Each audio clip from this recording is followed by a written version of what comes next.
সকাল থেকে কাম আর কাম গেদার বাপ বাজার থেকে আইছে সব জিনিস গুছাইতেছে আর আপনাকে দেখাইতেছে চলেন একসাথে দিনটা কাটাই। আজকে এখান থেকেই শুরু করলাম। আসসালামু আলাইকুম, কেমন আছেন সবাই? আমি আলহামদুলিল্লাহ। সকাল সকাল ঘুম থেকে উঠা মনে হইলো আজকে নিজের বেডরুমটা একটু গুছাইয়া নেই। ঘরটা অগোছালো থাকলে নিজের কাছে কেমন জানি অশান্তি লাগে, তাই ভাবলাম আগে ঘরটা ঝকঝক কইরা নি, তারপর অন্য কামে হাত দিমু। বিছানের মধ্যে যে এলোমেলো কাপড় চোপড় গুলা ছিল সেইগুলা ভাঁজ কইরা সব জায়গা মতো রাইখা দিলাম।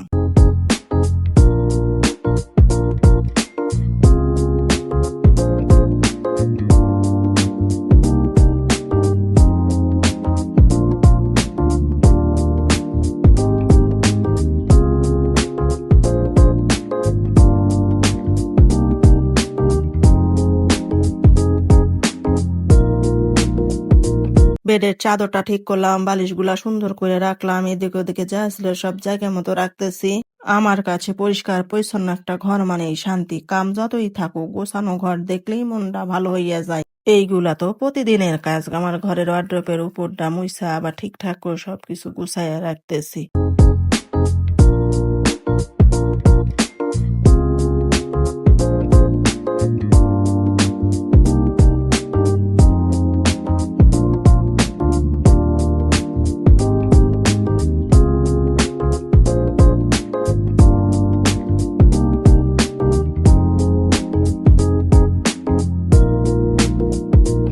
ঘরের সবকিছু মুইছা পরিষ্কার কইরা ঘরটা সুন্দর কইরা ঝাড়ু দিয়া পরিষ্কার কইরা নিতাছি। পুরা ঘরটা ভালো কইরা ঝাড়ু দিলাম, ধুলা বালি ময়লা যা ছিল সব পরিষ্কার কইরা ঘরটা একদম ঝকঝকে কইরা ফেললাম।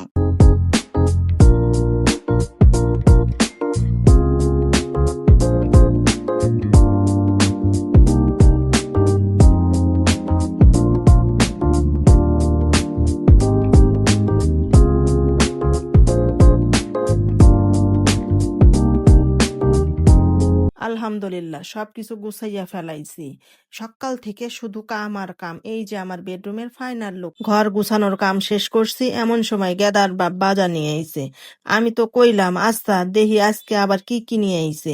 ব্যাগ খুইলা এক এক করে সব বাইর করলাম, বাজারের জিনিসগুলা দেখতেছি আর মনে মনে কইতাছি ঘরটা গুছাইলাম, এইবার আবার বাজার গুছানোর পালা। তো বাজারের সব জিনিস এক জায়গায় নিয়ে আইলাম, যেগুলো ফ্রিজে রাখার সেগুলো আলাদা করলাম, আর যেগুলো বাইরে রাখলে ভালো থাকবে সেগুলো সুন্দর করে গুছাইয়া রাখলাম। আর আপনাগো লগেও শেয়ার করলাম আমার বাজার। এই কাজগুলো কিন্তু খুবই সাধারণ, কিন্তু সংসারে দিনের গল্প তো এই ছোট ছোট কাজ নিয়েই।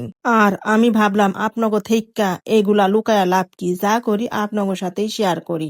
আমার দিনটা হয়তো খুব সাধারণ, ঘর গোছানো, বাজার গোছানো, রান্নার প্রস্তুতি নেওয়া, সংসারে টুকটাক কাম, কিন্তু এই সাধারণ জীবনের মধ্যেই তো কত গল্প থাকে।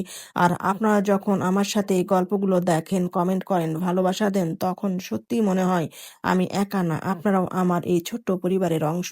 ইলিশ মাছটা বেসিনের মধ্যে নিয়ে আঁশ ছাড়ায়া ভালো করে পরিষ্কার কইরা নিতাছি। ব্লেন্ডারের মধ্যে সরিষা দানা নিলাম, লগে পেঁয়াজ, কাঁচামরিচ ও 2 কোয়া রসুনও নিলাম, কিন্তু আলাদা আলাদা। সরিষা দানা আমি আগে শুকনা ব্লেন্ড করে নিয়েছি, তারপরে পেঁয়াজ কাঁচামরিচ দিয়ে একেবারে ব্লেন্ড করে নিয়েছি। এই দেখেন আমার পেস্ট তৈরি হয়ে গেছে। আজকে আপনাগো লাগে আমার পছন্দের সরিষা ইলিশ রান্না শেয়ার করতেছি। সব কিছু গুছিয়ে নিয়েছি। আমি কেমনে সরিষা ইলিশ রান্ধি, ঘরে রান্না হইলেও স্বাদটা কিন্তু একদম জমজমাট হয়। ইলিশ মাছের লগে সরিষার এই মিশ্রণটা মিশাইয়া রান্না করলে যে গন্ধটা বাই হয়, উফ, রান্নাঘর থেকে তখন আর বাইরে বের হইতেই মন চায় না। বিশেষ কইরা গরম ভাতের লগে সরিষা ইলিশ হইলে কোনো কথাই নেই। আপনাগো লগে আমার সরিষা ইলিশ রান্নাটা শেয়ার করলাম। দেখেন কালারটা কি জোশ হইছে, নিমিষে 1 প্লেট ভাত খাওয়া যাইব। আজকে বেশ কয়টা রান্নার আয়োজন কইরা ফেলছি। সরিষা ইলিশ তো আছেই, এর লগে বাকি রান্নাগুলো চুলায় দিয়ে দিলাম। একসাথে কয়টা পদ থাকলে খাওয়ানোর সময় কিন্তু বেশ মজা লাগে। ডিম দিয়া চাল কুমড়া ভাজি, এটা গরম ভাতের সাথে সেই মজা লাগে। আপনাগো দেখিয়ে দেখি কি রাঁধলাম। পুঁইয়ের শাক, মিষ্টি কুমড়া আর চিংড়ি মাছ দিয়ে একটা মজা রান্না, সরষে ইলিশ তো আছেই, চাল কুমড়া ভাজি আর কেওড়া ডাল, এই ছিল আজকের আয়োজন। টেবিলে সুন্দর করে সার্ভ করে দিলাম। আমার মেয়েটা খেতে বসে গেছে। দুপুরের খাওনের পর্ব শেষ করে বিকালের নাস্তার জন্য সব বায়না ধরেছে চিকেন ফ্রাই খাবে। বাচ্চারা যখন বায়না ধরেছে তখন আর না কইরা উপায় কি, তাই বিকালের নাস্তার জন্য চিকেন ফ্রাই বানানোর প্রস্তুতি লইলাম।